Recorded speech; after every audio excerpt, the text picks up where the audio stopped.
भी मिल जाए। तो ये है हमारे पास। फिलहाल हमने सोचा ये है कि हम ये कुछ न्यूमेरिकल जो है ये कर लें, जिसमें एक जो है वो आपका प्रॉब्लम नंबर 15 है। और हो सकता है कि कुछ एडिशंस में जो नए आते हैं, अगर आपके पास नया एडिशन डाउनलोड हो तो उसमें ये प्रॉब्लम शायद हो, लेकिन उसका ऑर्डर चेंज हो 15 या कुछ और, तो नाम याद रखिएगा। A projectile is fired in such a way that its horizontal range is equal to 3 times its maximum height. What is the angle of projection? Problem number 16 है, to start an avalanche on a mountain slope, an artillery shell is fired with an initial velocity of 300 meter per second at 55 degree above the horizontal. It explodes on the mountain side 42 seconds after firing. What are the x and y coordinates of the shell where it explodes relative to its firing part? दूसरा numerical. Teacher numerical, a place kicker must kick a football from a point 36 meters above 40 yards from the goal. Half the crowd hope the ball will clear the crossbar, which is 3.05 meters high. When kicked, the ball leaves the ground with a speed of 20 meters per second at an angle of 53 degrees to the horizontal. Question आपसे ये बा, how much does the ball clear or fall short of clearing the crossbar? Does the ball approach the crossbar while still rising or while falling? Question number 27 is problem number. A soccer player kicks a ball crock horizontally off a 40-meter high cliff into a pool of water. If the player hears the sound of the splash 3 seconds later, what was the initial speed given to the rock? Assume the speed of the sound in air is 343 meter per second. सही है भाई?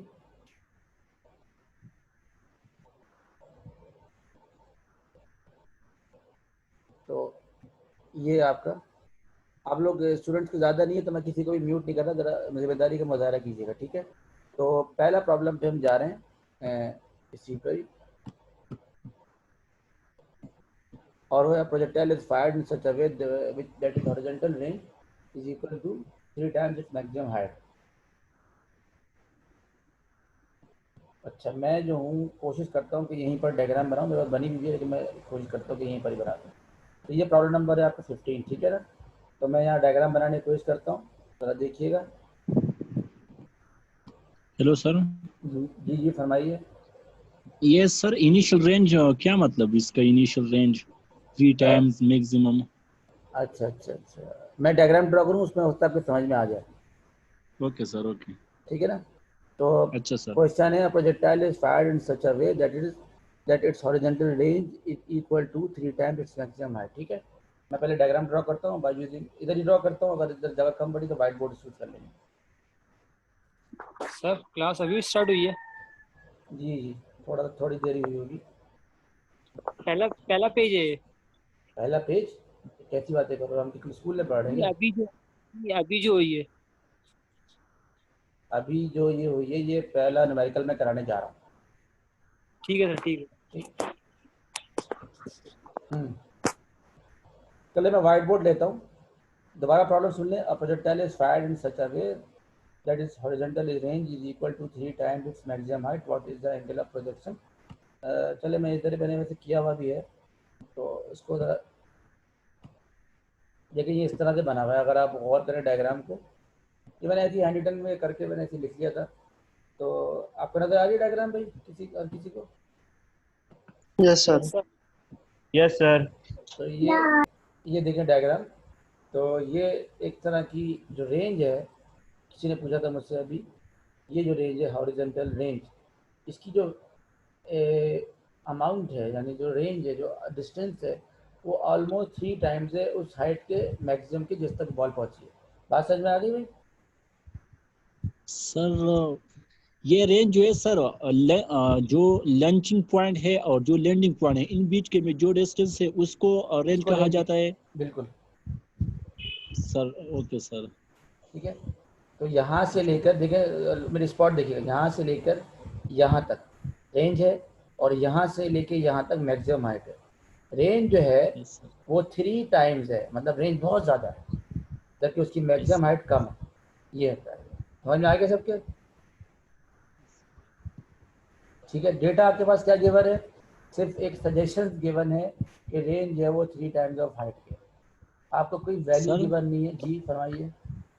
Sir मतलब range 3 times बड़ा है maximum height की बनिस्बत। ये इस तरह से है कि आपने एक पत्थर फेंका और वो 2 किलोमीटर तक ऊपर तक गया, लेकिन उसने जो यस सर, हॉरिजॉन्टल डिस्टेंस तय किया वो किया 6 किलोमीटर। यस सर, यस तो उसकी रेंज हो गई, कितनी हो गई, 2-3 टाइम्स हो गई हाइट के। यस सर, यस सही सर, है। Yes sir. तो ये चीज़ है।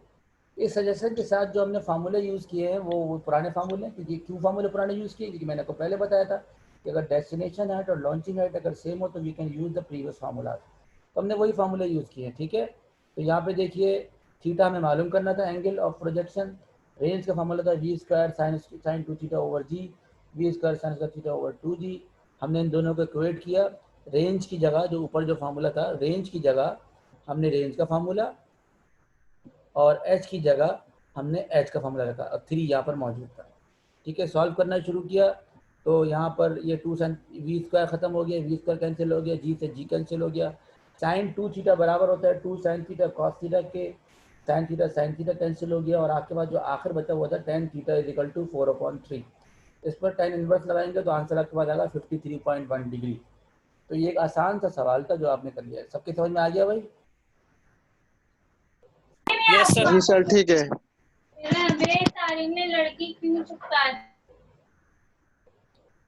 कोशिश करें कि माइक पर से वो गुफ्तगू हो जो आपकी शख्सियत और आपके बारे में कोई अच्छी राय कायम करने में मदद करे, ठीक है जी। नेक्स्ट क्लास पे जाते हैं। नेक्स्ट जो है, और वो प्रॉब्लम था प्रॉब्लम नंबर 16, अगर आपको याद हो, वो ये था कि एक आपने एवलॉन्चे स्टार्ट करना है। एवलॉन्चे जो होता है, अगर आपने फिल्मों में देखा हो, तो जब ऊपर बर्फ़ बहुत बड़ी जमी हो तो अगर कोई एकदम ज़ोर से चीख दे या धमाका हो जाए तो सारी की सारी बर्फ़ जब वो गिरना शुरू हो जाती है और एक तरह का बहाव शुरू होता है, उसे हम एवलॉन्चे कहते हैं। काफ़ी तबाही बर्बादी हो जाती है उसकी वजह से। जो लोग पहाड़ों वगैरह की साइड पर रहते हैं वो अच्छी तरह जानते होंगे इसे हम क्या कहते हैं, लेकिन इसे क्या समझ रहे होंगे, लेकिन यहाँ पर इसे एवलॉन्चे क्या है।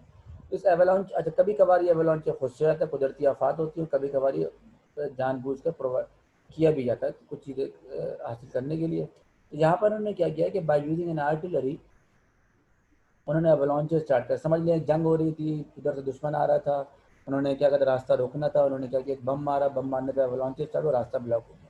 तो ये उस तरह की सूरत हाल है। समझ में आ गया सबके? Yes sir. यस ठीक है। सर। तो Yes, sir. जो वेलोसिटी है वो 300 मीटर पर सेकेंड है। ग्रेविटी गिवन तो 9.8 मीटर पर सेकेंड। एंगल उन्होंने दिया 55 डिग्री, और कहा ये है कि जो बम को उन्होंने कुछ इस तरह से टाइम किया कि वो ठीक 42 सेकंड के बाद जाकर फट गया, और फटने के बाद एवलॉन्च स्टार्ट हो गया। आपसे पूछा ये है कि ठीक 42 सेकंड के बाद जहाँ वो ब्लास्ट किया है उस वक्त उसकी एक्स एक्सिस पर उसकी वेलोसिटी क्या थी और वाई एक्सिस पर उसकी वेलोसिटी क्या थी, डिस्टेंस क्या था, उसके एक्स वाई कोऑर्डिनेट्स क्या थे, वो एक्स एक्सिस में कहाँ मौजूद था और वाई एक्सिस में कहाँ मौजूद था। अच्छा देखिएगा कि ये भी एक तरह का ऐसा प्रॉब्लम है जिसमें लॉन्चिंग हाइट और डेस्टिनेशन हाइट डिफरेंट है। लॉन्चिंग हाइट जो है वो बहुत नीचे है, और जो डेस्टिनेशन हाइट है जहाँ पर बम फटा है वो काफ़ी ऊपर है। इसका मतलब ये कि यहाँ पर भी हम अपने पुराने फार्मूले इस्तेमाल नहीं कर सकते। इन दैट केस हम मोशन टू डायमेंशन में इक्वेशन ऑफ मोशन लगाएंगे। सबसे पहला काम जो हम ये करते हैं कि हम इसके दो कंपोनेंट्स बनाएंगे, रिजॉल्व करेंगे वेलोसिटीज़ को, और उसके बाद जो है वाई एक्सिस के लिए, एक्सिस के लिए तो बहुत आसान इक्वेशन है कि डिस्टेंस जो होता है x equal to v t होता है। तो मैंने आपने देखा, मैं यहाँ पर दिखा भी देता हूँ, और सर ये देखिएगा मैंने v naught cos theta actually v x है, तो x is equal to v t. ये उस वक्त होता है जब कांस्टेंट वेलोसिटी है, क्योंकि एक्स एक्सिस में किसी भी किस्म की एक्सेलरेशन नहीं थी, तो हमने ये वाला फार्मूला यूज़ किया। जबकि वाई एक्सिस में because there is an acceleration due to gravity, तो we have this formula we not Y T minus half G T square. Everyone get it? सबकी यस समझ में सर। आ गया? अच्छा, अब हम सॉल्व करना शुरू करते हैं। सबसे पहले हम निकालेंगे डिस्टेंस। टाइम है मालूम है 42 सेकेंड, वेलोसिटी मालूम है, एंगल मालूम है। हम यहाँ पुट करते हैं, हमारे पास आता है तकरीबन 172 मीटर सेकेंड आपका वेलोसिटी आई है वी एक्स, ठीक है। और इसी तरह से वी नॉट साइन थीटा लगा के हमारे पास जो वाई एक्स में जो वेलोसिटी है 45 है। इसका मतलब ये है कि वाई एक्स में उसकी वेलोसिटी इनिशियल ज़्यादा थी। अब हम आते हैं डिस्टेंस पर। डिस्टेंस का फॉर्मूला सिंपल है, इनिशियल वेलोसिटी एक्स एक्सिस पर मल्टीप्लाई बाय टाइम, और आपके पास जो वैल्यू है एक्स की वाई 7224, ठीक है, 7224। काफ़ी ज़्यादा है, लेकिन आपको मालूम है कि ये पहाड़ पे फायरिंग हो रही है, ये डिस्टेंस तो कुछ भी नहीं होगा इस हवाले से, ठीक है। नीचे अब आया वेलोसिटी वर्टिकल डिस्टेंस, और उसके लिए हमने फॉर्मूला लगाया सेकंड इक्वेशन ऑफ मोशन। तो ये आपकी इनिशियल वेलोसिटी है 245, ये टाइम है, ये माइनस हाफ जी की जगह 9.8, और टी स्क्वायर ये 42 का स्क्वायर। इसको सॉल्व करते हैं, हमारे पास जो फार्मूला बनता है वो बनता है 10290, तो यहाँ पर आ गया, 8643 यहाँ पर आ गया, 1646। इसका मतलब ये कि हाइट उसकी 1646 है। तो जिस मकाम पर इस शेल ने एक्सप्लोड किया है वो है 7224 और 16, यानी एक्स एक्सिस में फासला 7224 है, काफ़ी ज़्यादा दूर है, और वाई एक्सिस में वो है 1646। क्लियर है एवरीवन? समझ में आ गया सबके? सर ये 7224 ये मीटर, इतना मीटर है एक्स जी कंपोनेंट? जी बिल्कुल, यस सर। हॉरिजॉन्टल डिस्टेंस है, जैसे हम रेंज कह लें, आप जिस मकाम पर बम फटा है। यस। एवरीवन, तमाम लोग? और ये 164 सर, ये ये y y axis component. Height है, यस सर। जिस हाइट पर जाकर बम फटा है। Yes sir. सबके समझ में आ गई बात? मैं आगे बढ़ूं? यस सर, ठीक है। समझ में आ गया। चलें जी, इसको हम पहले जूम इन करते हैं और नाउ नेक्स्ट। अच्छा, नेक्स्ट जो है, अगर किसी ने रग्बी देखा है भाई, ओलंपिक में वैसी रग्बी, जिसमें एक बॉल लेके एक आदमी भागता है और सब उसके पीछे भागते हैं, गिरा विरा के उसे बेड़ावत कर देते हैं उसका, और एक खास डिस्टेंस से पहुंच के वो बॉल टच डाउन करता है। देखा है आप लोगों ने रग्बी? Yes sir. तो ये रग्बी की बात हो रही है, फुटबॉल की बात नहीं हो रही, ठीक है? रग्बी में जो यस गोल सर, वो हाथ में लेकर भागते हैं ना। जी बिल्कुल वही बात है। रग्बी में जो गोल होता है वो नॉर्मल गोल नहीं होता जैसे कि फुटबॉल में होता है या हॉकी में होता है। उसमें होता है कि बहुत लंबे से 2 डंडे लगे हुए होते हैं वर्टिकल, और एक हाइट पर एक हॉरिजॉन्टल डिस्टेंस लगा होता है। गोल उस वक्त होता है जब वो इस हॉरिजॉन्टल जो आपने लाइन लगाई है इसके ऊपर से जाए, अगर इसके नीचे से जाएगा तो गोल नहीं होता। समझ में आ रही है सबके बात? यस सबके सर। ठीक है। यस अब सर। Yes sir. हुआ ये है कि उन्होंने जो जो प्लेस किकर है, यानी होता है कि फाउल हुआ तो उसको बॉल मिली, और बॉल उसको मिली गोल से 36 मीटर के डिस्टेंस पर, और उसको किक लगानी है, और किक लगाने के बाद अगर वो कामयाब होता है तो वो कामयाब हो जाएगा अगर वो इस बॉल को इन दोनों डंडों के दरमियान में से और इस हॉरिजॉन्टल जो आपका ब्लॉक लगाया, लाइन लगाई, इसके ऊपर से गुजार दे तो वो गोल हो जाएगा, अदरवाइज गोल नहीं होगा। समझ में आ गई बात? सबकी समझ में आ गई? सर जरा यस सर। रिपीट करें। जी दोबारा बोलिए। यस सर, रिपीट करें सर जरा। देखिए, ये आपको जो है फाउल हुआ है ना एक बंदे को, तो फाउल हुआ तो उसको एक बॉल मिली है 36 मीटर के फासले पर गोल से, दरमियान में यस कोई सर। खड़ा नहीं होता, ना इवन गोलकीपर भी नहीं होता, और उसको जो है किक मारनी है, और अगर वो कामयाब होगा तो उस सूरत में बॉल जो है वो दोनों वर्टिकल जो आपने डंडे लगाए हैं, पोल लगाए हैं, उनके दरमियान से गुजरेगी, और जो हॉरिजॉन्टल पोल लगाए उसके ऊपर से गुजरेगी, तो गोल होगा। सही है? Yes sir. समझ आ गई बात? जो आपको डेटा यस दिया हुआ है इनिशियल, वो ये दिया हुआ है कि सबसे पहली बात आपको ये दिया हुआ है कि किस डिस्टेंस से आपने किक लगाई है, वो 36 मीटर है। फिर आपको इनिशियल वेलोसिटी दी है 20 मीटर पर सेकंड, और आपको एंगल दी 53 डिग्री। जो वाई डबल डैश मैंने लिखा हुआ है गौर से देखिएगा, मैं इसको जूम इन कर लेता हूँ। नजर आ रहा है सबको? Yes sir. ये वाई डबल डैश जो हम डेटा में यूज नहीं करना है, बल्कि ये वो हाइट है जिसके जो इसकी जो हाइट है इस डिस्टेंस पर ज्यादा होनी चाहिए 3.05 से, तो गोल होगा। अगर 3.05 से कम होगी हाइट तो गोल नहीं होगा। समझ में आ गई बात? ठीक है। अब जो है हमें वाई डैश निकालना है, मतलब मैंने सिर्फ वाई प्राइम ऐसे ही नंबर लिखा है कि, और ये मालूम करना है कि ये गोल होगा कि नहीं होगा। अच्छा, इशू इसमें ये है कि पहली बात तो ये है कि ये 3.05 मीटर की भी जो हाइट है, ये भी जो है ना लॉन्चिंग हाइट से ऊपर है। इसका मतलब ये कि ये पुराने फॉर्मूले नहीं लगेंगे। क्लियर? लॉन्चिंग हाइट और डेस्टिनेशन हाइट अलग अलग हाइट पर है, तो पुराने फॉर्मूले नहीं लगेंगे, पहली बात। दूसरी बात कि इस कंडीशन में जो डेटा गिवन है वो इतना टिपिकल है कि आप सिर्फ एक एक्सिस की मोशन को स्टडी करके डिस्कस करके सॉल्व नहीं कर सकते।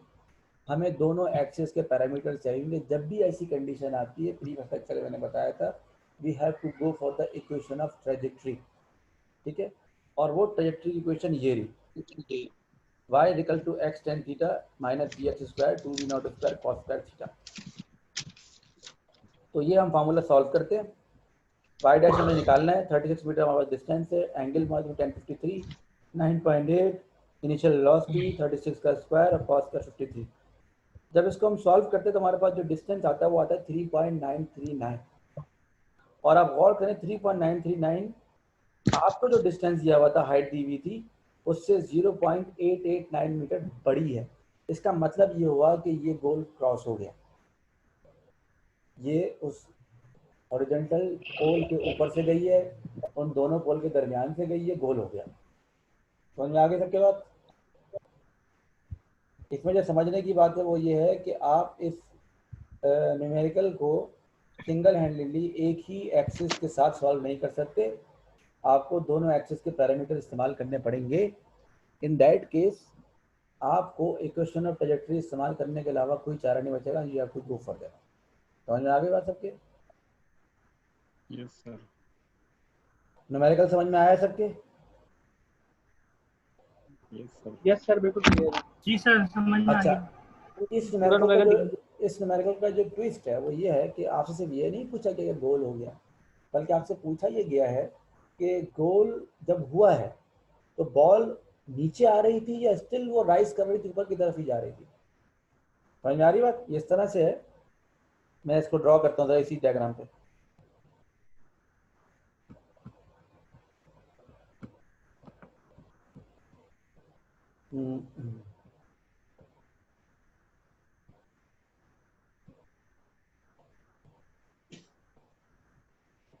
जैसे ये अगर पोल है दो,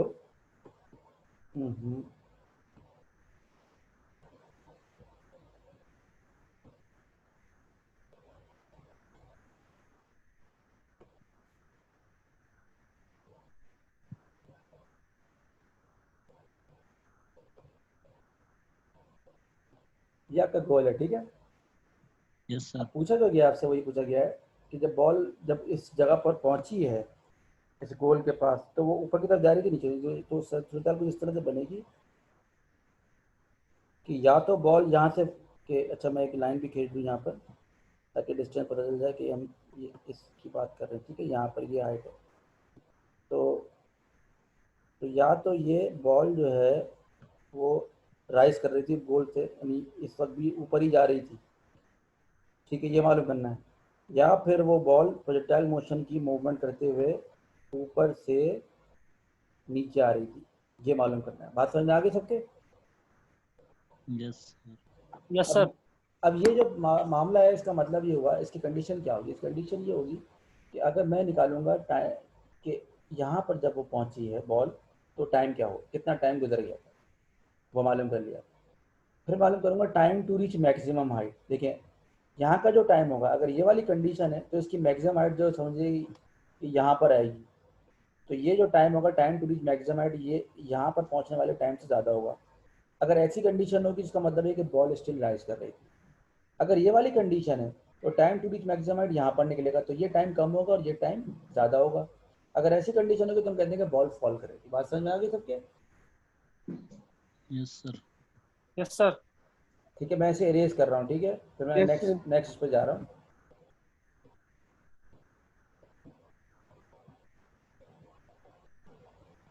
ठीक है, ये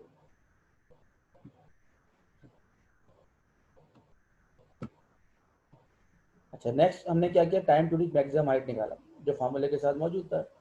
जो सबसे पहले हमने निकाला कि वहाँ तक पहुँचने का टाइम उसका क्या होगा, तो हमने फार्मूला निकाला वी एफ इजिकल टू ये वी आई जी टी ना, मैक्सिमम हाइट का फार्मूला। तो इससे निकाला 1.63 सेकेंड, ठीक है? अच्छा, जो टाइम जिसने ट्रैवल के 36 मीटर में वो हमने हॉरिजॉन्टल रेंज के फार्मूले से वी एक्स टी के फार्मूले से निकाल लिया, तो वो आया 2.99 सेकेंड। तो इसका मतलब ये कि 36 मीटर का फासला जितने टाइम में इसमें तय किया वो ज़्यादा है और मैक्सिमम हाइट तक पहुंचने का जो टाइम है वो कम है, यानी ये टाइम इस टाइम से ज़्यादा है। इस दैट केस हम कह सकते हैं कि बॉल नीचे आएगी। समझ में आ गया सबके बाद? सर ये T1 जो टाइम है ये मैक्सिमम हाइट पर टाइम है और ये T2 कौन सा टाइम है सर? T2 वो टाइम है जिसमें उसने हॉरिजॉन्टली 36 मीटर का फासला तय किया, गोल यस तक सर, पहुंची। 36 मिनट। Yes sir. समझ में आ गया सबके बाद? अच्छा, यहाँ पर जो मैंने फार्मूला लगाया है ना, ये लगाया है आपका, गौर करें, ये V F is equal to V I plus G. तो मैक्सिमम हाइट पर जो है वेलोसिटी क्या होती है? फाइनल 0 वो रखिए। इनिशियल वेलोसिटी 20 sin53 और ये आपका जी टी था, ए टी की जगह जी टी आ गया। तो ये इस तरह से सॉल्व किया। समझ में आ गया सबको? Yes sir. जी सर। ठीक है। अच्छा, नेक्स्ट जो सवाल है, अगर टाइम बचा तो हम आगे जाते हैं। नेक्स्ट सवाल बहुत मज़ेदार है, वन ऑफ माई फेवरेट। ठीक है, इसको सवाल को थोड़ा समझने की कोशिश कीजिएगा, बहुत ही मज़ेदार सवाल। इसमें क्या किया है कि हॉरिजेंटली जो है एक सांप होते ना, बिल्ला वजह का शौक हो रहा हो, तो उन्होंने किक मारी हुई पत्थर को, पत्थर जो वो सीधा हॉरिजेंटली 0 डिग्री का एंगल बनाते हुए नीचे गिर गया। जब वो नीचे गिरा है तो पत्थर को किक मारने के तकरीबन 3 सेकंड के बाद पत्थर के पानी में गिरने की आवाज़ आई है। पानी एक्चुअली तालाब था जो कि जो पहाड़ के नीचे कहीं मौजूद था, पत्थर उसमें जाके गिरा। ठीक है, जो इन्होंने चीज़ें दी हुई हैं Again, आपको, जी दोबारा पूछिए। दोबारा रिपीट करें सर। मैंने ये कहा है कि एक पहाड़ी पर मौजूद, टीला समझ लिया, पहाड़ी समझ लिया, 40 मीटर का हाइट थी। वहाँ से एक साहब ने पत्थर पे लगाई किक, ऐसी हाथ पैर मार दिया, तो पत्थर जो है लुढ़क के जो है वो आगे जाकर नीचे तालाब में जाके गिरा। जब तालाब में गिरा तो छपाका हुआ, उसकी आवाज़ होती है। तो उन साहब को पत्थर को किक मारने के तकरीबन 3 सेकंड के बाद पत्थर के पानी में गिरने की आवाज़ आई। समझ में आ गई बात? Yes sir. ठीक है, जो डिस्टेंस जो उसका वर्टिकल डिस्टेंस था वो 40 मीटर था। ठीक है, और जो साउंड था वो 343। तब साउंड की स्पीड उन्होंने दी वो 343। अच्छा, साउंड की स्पीड देते ही आपके दिमाग में एक क्लिक आ जाना चाहिए कि ये क्यों दी भाई, उसका मतलब है इसका कोई कोई यूज़ होगा। दिमाग में रखिएगा ये बात कि साउंड की वेलोसिटी इन्होंने क्यों दी। ठीक है, जो जो उनका क्वेश्चन है वो ये कि आपको ये मालूम करना है कि उसकी इनिशियल वेलोसिटी क्या है। समझ में आ गया सबके बाद? साउंड की इनिशियल वेलोसिटी? साउंड की इनिशियल वेलोसिटी नहीं, पत्थर की initial velocity. Yes sir, yes sir, yes sir. ये मालूम करने की। ठीक है, बात समझ में आ गई? अब से हम आगे बढ़ रहे हैं। ये जो टाइम, और आपको ये मालूम करना है कि उसका ज़मीन तक यानी पत्थर का पानी के तालाब तक पहुंचने का टाइम क्या था। ये दो चीज़ें मालूम करनी है। सबके समझ में आ गई? सब क्वेश्चन समझ में आ गया और जो पूछा गया वो समझ में आ गया, तो हम आगे बढ़े। Yes yes sir. जी सर। अच्छा, दूसरा सवाल जो हमारा होता है हमेशा, जो पहला ऑप्शन होता है वही कि वेयर इज द ओरिजिन। क्योंकि पहली बात तो इसमें तय है कि इसमें पुराने फार्मूले पर डल के नहीं लगेंगे, क्योंकि जो लॉन्चिंग हाइट है वो बहुत ऊंचाई पर है, जहाँ पर वो पत्थर गिरा है वो बहुत नीचे है। लॉन्चिंग और डेस्टिनेशन हाइट क्योंकि सेम नहीं है, तो we can not use the previous already study formula जो कि हमने सेकेंड ईयर इंटर वगैरह में पढ़ा। ठीक है, हम इसमें इक्वेशन ऑफ मोशन इस्तेमाल करते हैं, कुछ यूज़ नहीं कर सकते। दूसरा काम आपको ये करना है कि आपको मालूम करना है कि ओरिजिन कहाँ पर है। ओरिजिन जो है, हमारे पास बहुत सारे ऑप्शन है। मैंने आपको कहा कि हमेशा ओरिजिन जो है वो जगह बेहतर रहती है जहाँ पर मूवमेंट स्टार्ट हुई है। तो वो मूवमेंट है 40 मीटर के हाइट पर। जैसे ही मैंने इस पॉइंट पर ओरिजिन लिया जहाँ पर आपको ये लेदर लाइट नजर आ रही है, इसका मतलब ये कि इस पॉइंट पर एक्स एक्सिस की वैल्यू भी 0 हो गई, वाई एक्सिस की वैल्यू भी 0 हो गई। समझ में आ गई बात? अब अगर मैं इस तरफ जाऊंगा राइट हैंड साइड पर, तो एक्स की वैल्यू पॉजिटिव में लूंगा तो ये डिस्टेंस पॉजिटिव है। अगर मैं पीछे जाता तो डिस्टेंस क्या होता? एक्स एक्सिस में नेगेटिव होता। इसी तरह अगर मैं यहाँ से ऊपर जाऊंगा, ठीक है, तो वाई जो एक डिस्टेंस है वो पॉजिटिव होगा। और अगर मैं यहाँ से नीचे जा रहा हूँ पहाड़ के बेस तक जो कि 40 मीटर है, तो ये जो डिस्टेंस होगा ये आपका होगा डेप्थ की तरह और नेगेटिव साइन के साथ होगा। समझ में आ गई बात? तो अब हम इसको सॉल्व कर रहे हैं। ठीक है, अच्छा मैं इसको ज़रा जूम कर लूँ।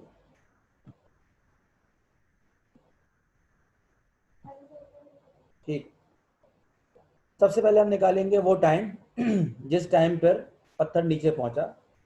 3 सेकंड वो टाइम नहीं है, 3 सेकंड में वो टाइम भी शामिल है आवाज़ के आपके कान तक पहुंचने का नीचे से। तो ये वो टाइम नहीं जिससे पत्थर नीचे पहुंचा। बात समझ में आई है सबके? सर 3 सेकंड का जो टाइम दिया गया है उस टाइम में दो टाइम शामिल हैं। पहला टाइम पत्थर का ज़मीन तक पहुंचने का, और दूसरा टाइम आवाज़ का नीचे से आपके कान तक पहुंचने का। तो 3 सेकंड जो एक्चुअल टाइम नहीं है ज़मीन तक पहुंचने का। बात समझ में आ गई सबके? Yes sir.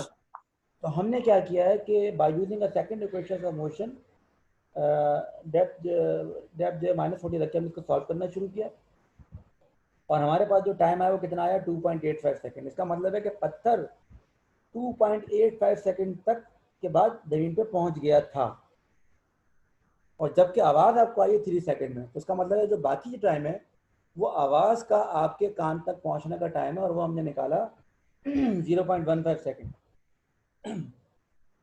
समझ में आ गया सबके बाद? सर जी जी।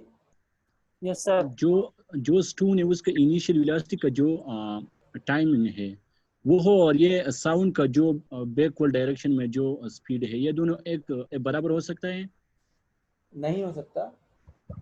इसलिए कि साउंड की स्पीड तो बहुत ज़्यादा होती है, ठीक है। हुआ ये है कि यस। वो बहुत कम टाइम लेगा आपके कान तक पहुंचने की, स्पीड बहुत ज़्यादा है, लेकिन बहरहाल वो टाइम तो होगा। तो आप खुद सोच लीजिए कि पत्थर तो सिर्फ 3 सेकंड में पहुंच गया, लेकिन आवाज़ ने उतना ही डिस्टेंस, बल्कि शायद उससे कहीं ज़्यादा डिस्टेंस, सिर्फ और सिर्फ 0.15 सेकंड में तय किया। समझ में आ गई बात? मैं समझा सका हूँ आपको? सर। Yes sir. मैं दोबारा रिपीट करता हूँ कि आप जो मैं आपका सवाल समझाऊँ, वो सवाल ये था कि क्या ऐसा हो सकता है कि स्पीड ऑफ साउंड भी वही हो, मतलब टाइम, जो टाइम पत्थर का ज़मीन तक पहुँचने का, यही पूछना चाह रहे थे आप? Yes sir, yes sir. ऐसा नहीं हो सकता है ना, पत्थर का पहुँचने का टाइम अलग होगा, ज़्यादा होगा, बहुत ज़्यादा होगा, क्योंकि उसकी स्पीड बहुत कम होती है। और जो आवाज़ का आपके कान तक पहुँचने का टाइम वो बहुत कम होगा, क्योंकि स्पीड बहुत ज़्यादा होती है। ठीक है। Yes sir. नेक्स्ट जो आखिरी स्लाइड है, उसके बाद तुम्हें टाइम भी कम रह गया, 8 मिनट रह गया, उसके बाद बात करेंगे। अब देखिए, ये बनता है राइट एंगल ट्रायंगल। बात समझ में आ रही है? ये देखिए, ये पानी है यहाँ पर, ये आपकी वर्टिकल हाइट है, ये 40 मीटर है। और प्रॉब्लम ये है कि आपका जो आम अमाउंट प्रोजेक्ट होते हैं, या पार्टिकल है या पत्थर है, उस पर ग्रेविटी इफेक्ट करती है, ठीक है ना। लेकिन जो साउंड है उस पर ग्रेविटी इफेक्ट नहीं करती, वो स्ट्रेट लाइन ट्रेवल करेगी उस पानी के जौहर से आपके कान तक। नजर आ रही है आपको स्ट्रेट लाइन? सर हाफ आ रही है। देखें, स्ट्रेट लाइन नजर आ रही है आपको? ये मैं आपको जूम भी दिखा देता हूँ, जी सर, नजर आ रही है। ठीक है ना। ये जो स्ट्रेट लाइन है, ये एक्चुअली शो ये कर रहा है कि साउंड ने स्ट्रेट लाइन में डिस्टेंस तय, इसमें साउंड ग्रेविटी से मुतासर नहीं होती, ठीक है। जबकि पार्टिकल जब पत्थर गया था वो कैसा गया था? यूं घूमता हुआ फिर यूं नीचे गिरा था। अब ये आपकी रेंज है उस बेस से, ये आपका वर्टिकल डिस्टेंस है, और ये आपकी डिस्टेंस है जो कि साउंड ने तय किया है। और हम क्या करते हैं, ये बन जाता है आपका पाइथागोरस थ्योरम।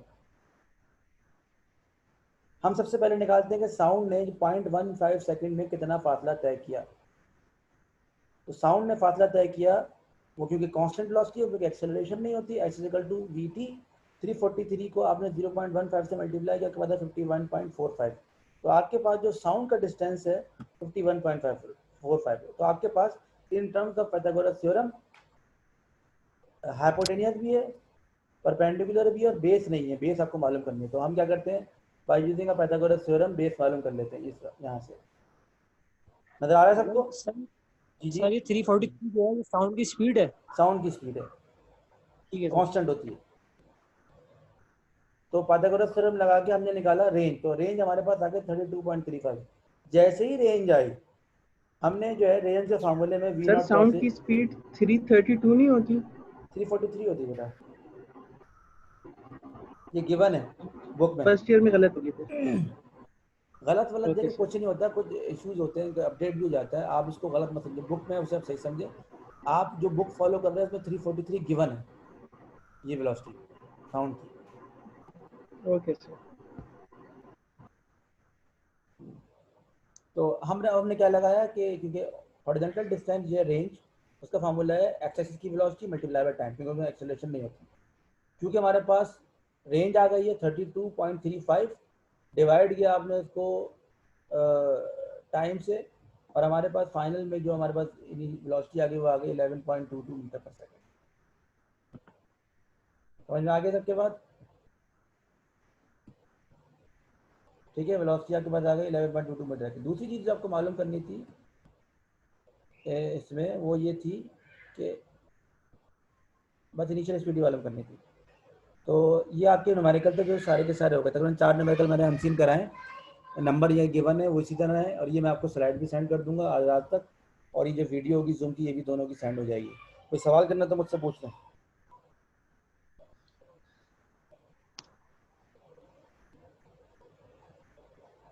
कोई सवाल करना है भाई तो हम क्लास एंड सर करें ये फिर? जो हाँ बोलिए। ये लास्ट वाला न्यूमेरिकल जो है ना, उसका डायग्राम जरा समझाइए सर। हम्म।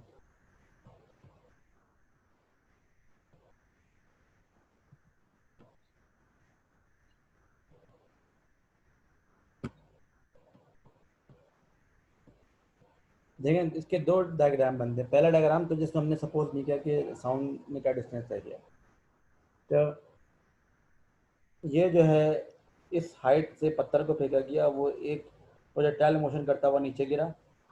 गिरने के बाद आवाज़ जो है वो यहाँ से यहाँ तक गई स्ट्रेट लाइन, और इतना टाइम जो लगा वो लगा 3 सेकंड। ठीक है। दूसरी डायग्राम में Yes, हमने sir. क्या किया है कि हमारे पास रेंज मालूम नहीं है, वर्टिकल डिस्टेंस मालूम है, हमारे पास वो टाइम आ गया है कि जिसमें पानी से लेके यहाँ तक पहुँचा है वो 0.15 सेकेंड। तो by using the velocity of the sound हम जो निकाल सकते हैं रेंज, वो हमने निकाली। तो इससे हमने हमारा राइट एंगल ट्रायंगल कंप्लीट हुआ। एक वैल्यू गिवन नहीं थी, वो हमने पाइथागोरस थ्योरम के जरिए निकाल ली, और फिर हमने रेंज के फार्मूले की मदद से टाइम वेलोसिटी निकाली नीचे। क्योंकि इसमें वर्टिकल वेलोसिटी होगी नहीं, जीरो एंगल का फासला था, तो हम सपोज करते हैं कि जीरो एंगल उस वक्त होता है जब मैक्सिमम हाइट और मैक्सिमम हाइट के वक्त वेलोसिटी वी वाई जीरो थी। ठीक है भाई, कोई सवाल करना है तो Yes, कर sir. ले, वरना मैं मीटिंग एंड करता हूँ। सर जी पूछिए। रिकॉर्डिंग जो की है ये क्या यूट्यूब चैनल पे अपलोड होगी? ये यूट्यूब पे अपलोड होगी। ठीक है सर, क्योंकि सर कुछ बच्चे ऐसे थे जो नहीं ले सके ना क्लास, किसी का लाइट का कुछ मसला था। मैं आपको और कोई और जो मसला? अपलोड कर दूंगा, डेट डाल दूंगा उस पर, किस तारीख की किस टाइम की जूम की मीटिंग है। सर आप लिंक ना ग्रुप के ना सेंड कर दीजिएगा उसका, ये आसानी हो जाएगी, सारे देख लेंगे फिर। लिप्स का चैनल का मैंने ग्रुप सेंड किया हुआ है, तो उसी से देख लें। ठीक है ठीक है सर, ठीक। चले मैं क्लास थैंक यू सेंड कर रहा हूँ। सर, ठीक है, जज़ाकल्लाह। Thank you very much. ठीक है। ठीक है सर। क्लास सही हुई है वैसे? कुछ समझ में आ रहा था आप लोगों को? यस सर, जी सर, जी सर आ रहा है। चलेगी, thank you very much. Thank you.